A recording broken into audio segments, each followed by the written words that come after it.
शस्त्र और शास्त्रर प्रतीक भगवान परशुरामंकर जन्मोत्सव आज विभिन्न संगठन पक्षरु पालित हो जाइछि।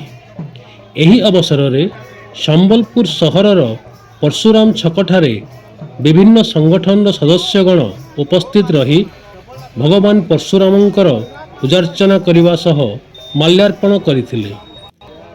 यह व्यतीत चिपिलमा ठारे मध्य एक कार्यक्रम आयोजित होइतिला एवं सेठारे भगवान परशुरामंकर पूजार्चना करा जाइतिला।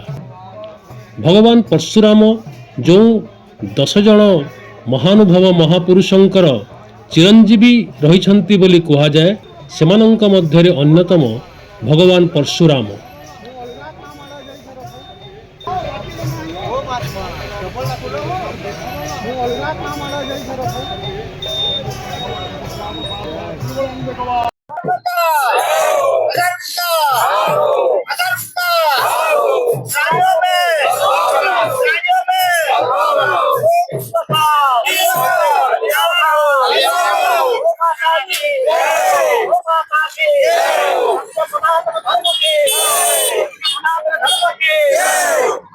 आनंद के आज के आनंद के अपना माता पिता के अपना माता पिता के अपना गुरुदेव के अपना गुरुदेव के परशुराम भगवान के